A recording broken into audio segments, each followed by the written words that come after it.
Orange economy. And this is the right time for create in India, create for the world. 90টা দেশের বলতে পারো media এবং entertainment ইন্ডাস্ট্রির লোকজনরা India is becoming an orange economy. তাই prime minister Modi বিশেষ করে বলতে পারো বিদেশিদের কাছে অ্যাপিল করেছেন। প্রধানমন্ত্রীর বক্তব্য অনুযায়ী তিনি সকলকে আশ্বাসিত করেন এই বলে, आप भारत से बहुत नेचुरल कनेक्ट फील करेंगे। উপস্থিত ছিল হচ্ছে সুপারস্টার রজনীকান্ত এবং Reliance industries CEO MD Mukesh Ambani. কিন্তু অরেঞ্জ ইকোনমিটা কি? নমস্কার প্রত্যেককে, আমি প্রকাশ মুখার্জি। ওয়েলকাম টু WBPSC वाला অফিসিয়াল ইউটিউব চ্যানেল। তো আজকে আমাদের এখানে আলোচনার বিষয়বস্তু হচ্ছে, साथियों, ये भारत में ऑरेंज इकोनॉमी का उदय काल है। Orange economy. গ্রিন ইকোনমি শুনেছি আমরা, গ্রিন ইকোনমি শুনেছি আমরা, ব্লু ইকোনমি শুনেছি, কিন্তু অরেঞ্জ ইকোনমিটা কি? এই প্রসঙ্গেই আজকের ভিডিওটা এন্ড পর্যন্ত দেখো। আশা করি ইকোনমিক্সের নতুন একটা টার্ম তোমাদের সামনে হাজির করতে পারবো, যেখান থেকে পরবর্তী ক্ষেত্রে তোমরা বিভিন্ন পরীক্ষায় প্রশ্নও পেতে পারো। সম্প্রতি মুম্বাইয়ের জিও ওয়ার্ল্ড সেন্টারে অনুষ্ঠিত হয়ে গেল ওয়েবস অর্থাৎ যদি আমরা বুঝি world audio visual and entertainment summit. সম্প্রতি এটা হয়ে গেল, যেখানে পৃথিবীর প্রায় 90টা দেশের বলতে পারো মিডিয়া এবং এন্টারটেনমেন্ট ইন্ডাস্ট্রির লোকজনরা যারা কিনা এখানে পার্টিসিপেট করেছিল। এবং ভারতের তরফ থেকে এখানে উপস্থিত ছিল হচ্ছে সুপারস্টার রজনীকান্ত এবং Reliance industries CEO MD Mukesh Ambani, যারা কিন্তু এই সম্মেলনে উপস্থিত ছিল।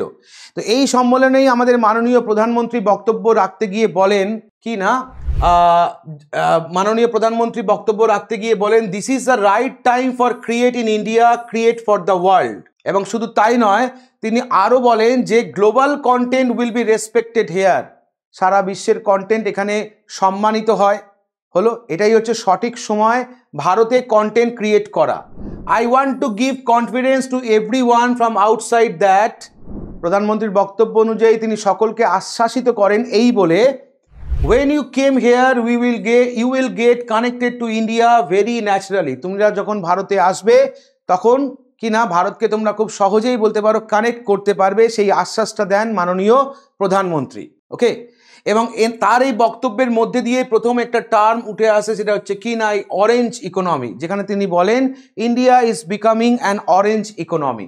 এখন বক্তব্য, এই অরেঞ্জ ইকোনমি জিনিসটা কি, এটাই আমাদের আজকের ভিডিওর মেন বিষয়বস্তু।